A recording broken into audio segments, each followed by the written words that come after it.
Hello. So in this video, I'm going to talk about intention, belief, and faith.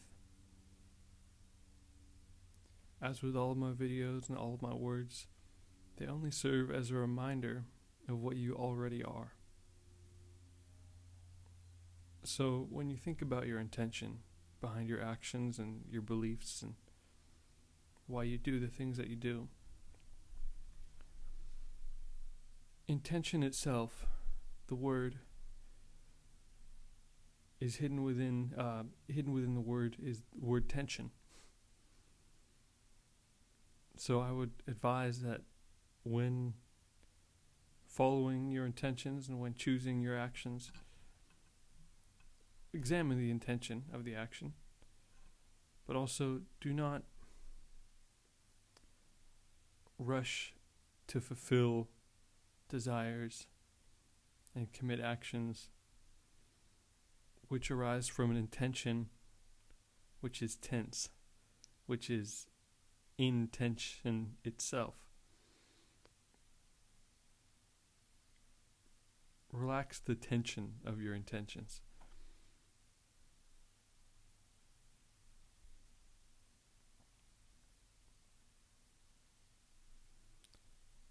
And then moving on to consider the concept of beliefs.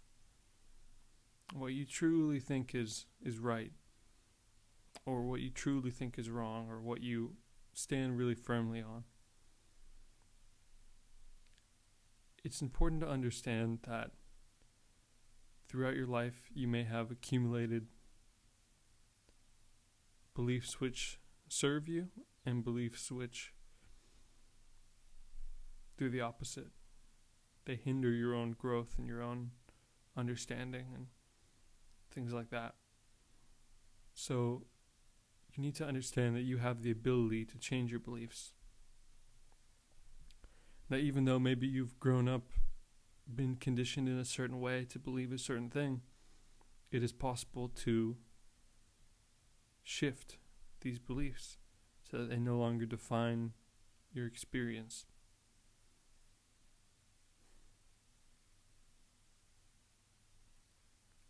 Your beliefs ultimately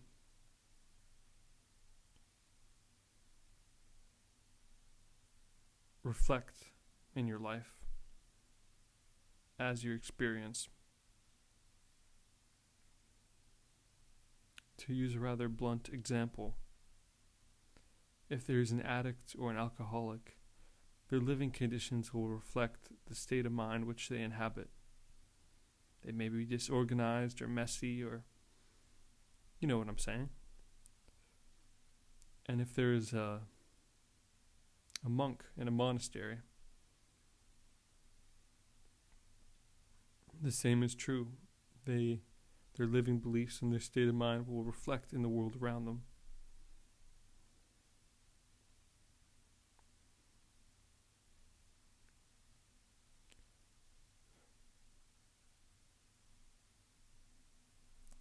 These two concepts of people are reflections of the state of mind of the being within them.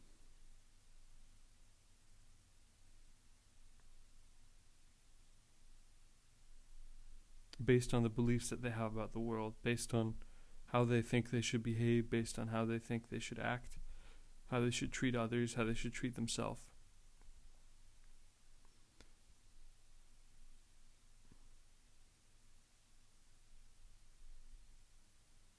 There's some saying that goes like, treat others how you'd want to be treated. But you already treat others as you are. You just don't think of it that way. But it's always been true.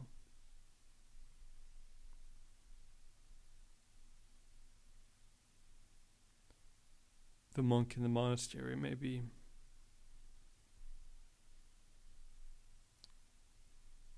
gentle or quiet. They may bow to other people. And likewise, the person with an addiction will or may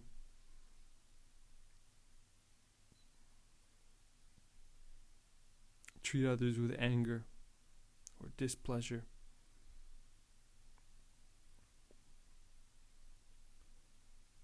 because they are displeased within themselves,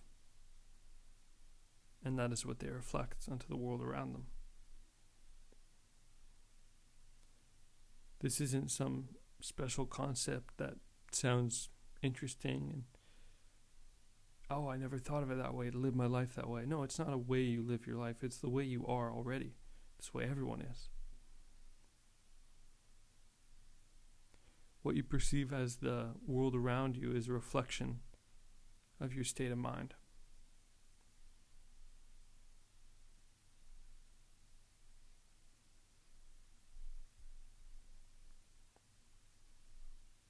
And it's important to know that you have the capacity and the power to change that state of mind through your own will.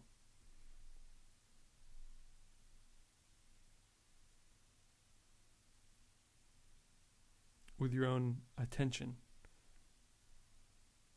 and intention.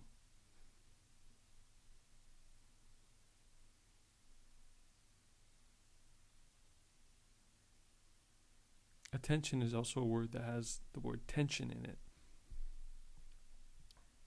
And likewise, I would recommend that you relax this attention.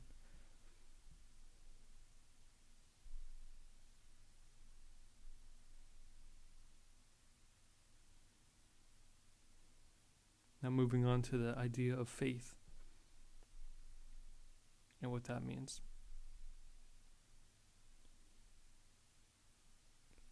Faith is not exactly belief in the way I would categorize it, but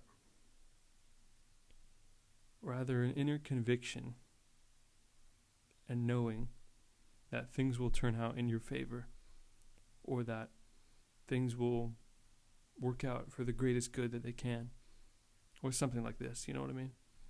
Where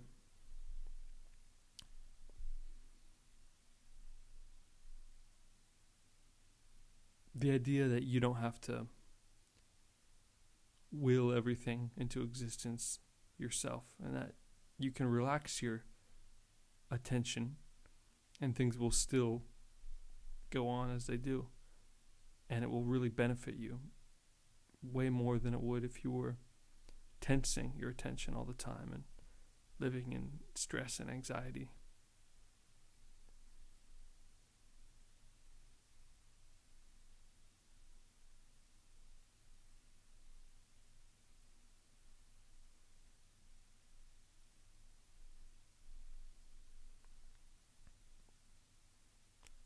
So perhaps if you have faith that things will work out in your favor, even the things that may not seem to work out in your favor based on the beliefs that you have, this conviction will allow your own beliefs, the ones that do not serve you, to dissipate and dissolve, so that you may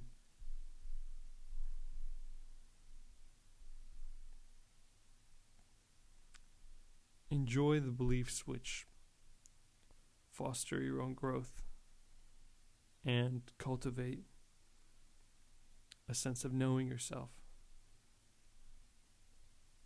which is really the root of all I could tell you, is to know yourself. But hey, it helps to hear about other concepts apart from just someone saying know yourself and walking away, right? So, lastly,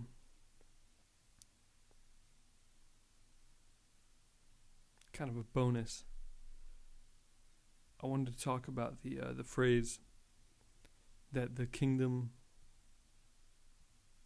of heaven is within you. It's a Christian phrase, but a very pertinent one. Very important one. It has nested meaning, like a Russian nesting doll.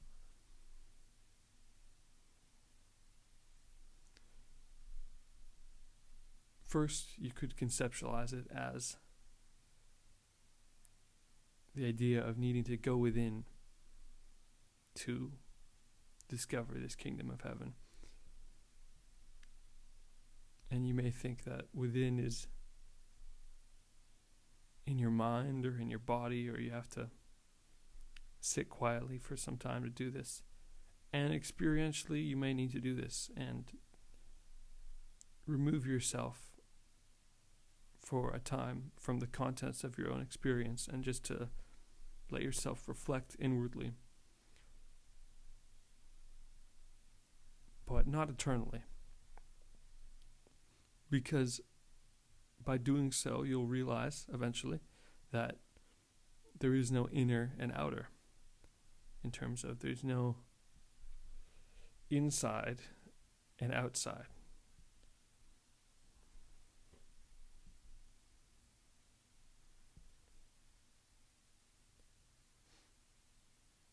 So yes, in some sense it is true that the kingdom is within your own being, and it may be found by investigating your inner world of what you'd assume are your thoughts and your beliefs and things like that, and that will lead you there. But ultimately, the kingdom is all of your experience. Every sight, touch, scent, sound, and smell. Every thought, belief, emotion.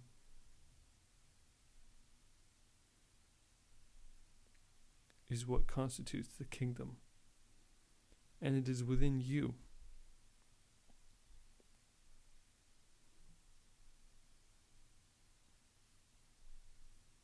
And this is why it's important to know yourself.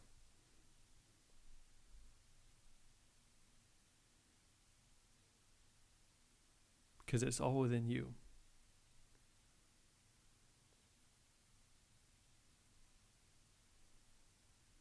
Everything is a reflection of you, from the smallest scale to the highest scale.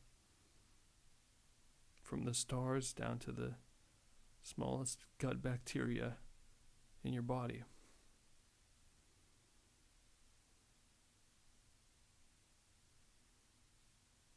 So it's important to figure out who that you person really is, isn't it?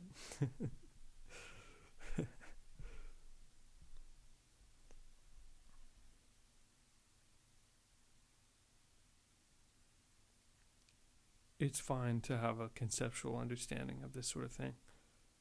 Be like, oh yeah, I think I figured out, I know, yeah.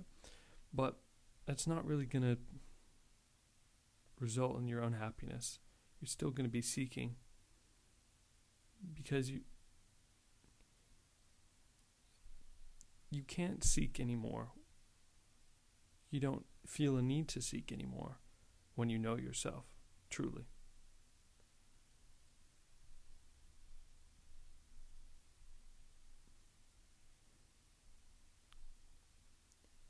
It's my goal, I guess, to help the people who are starting seeking to seek more until they're found, until they find themselves. And also to help the people who have been seeking a while stop seeking. The people who seek unnecessarily.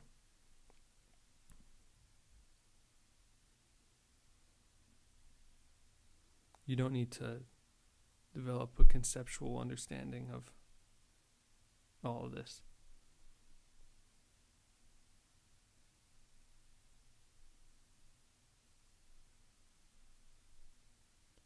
So, yes, the kingdom is within you, but you may not be who you think you are.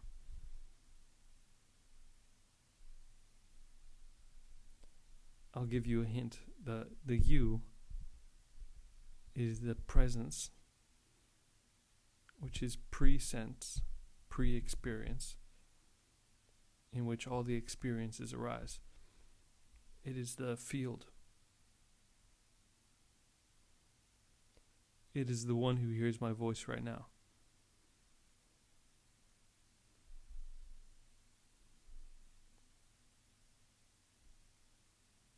The knowingness of everything.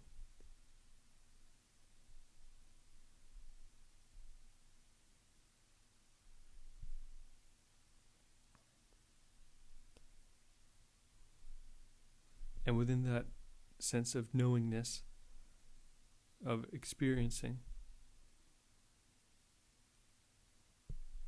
is where you find all the aspects of the kingdom, whether that be your thoughts, your emotions, your body, what appears to be a separate world around you, which really isn't. It's all within you. And yeah, like I was saying, you can have a conceptual understanding of all of this. You can read books. You can study every single tradition. But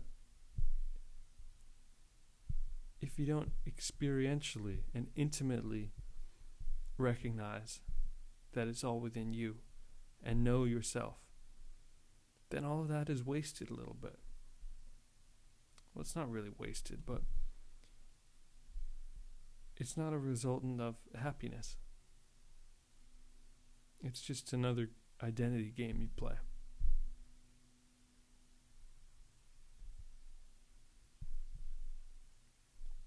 There's many people who have identities which are in detriment to themselves, in harming themselves. And there's many people who have identities which are beneficial to alignment with themselves, you could say.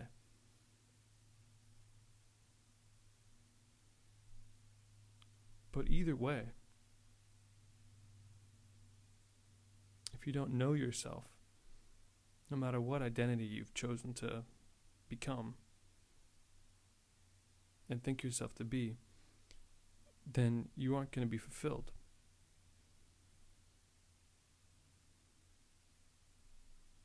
If there truly was a certain way that one could live their life, the right combination of substances and experiences and events, don't you think someone would have figured it out by now? Don't you think everyone would be doing that one thing all the time?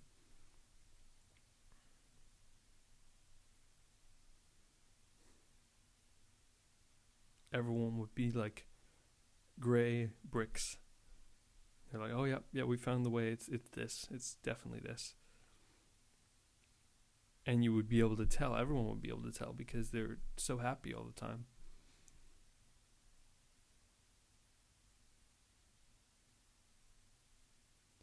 Life doesn't work like that. Because to find true peace, fulfillment, you have to know yourself. And once you know yourself, you can do whatever you want. Not from a kind of adolescent kind of sense of doing whatever you want, but from like a true liberation, freedom kind of way. Like you can create whatever you want. Have the experiences that your soul desires, you could say. All this sort of thing. But trust me, if you know yourself first, before going out to have all those desires, you're actually going to be able to enjoy them. Because you won't be enjoying them from a place of thinking that you need them, but just from overflow of playing.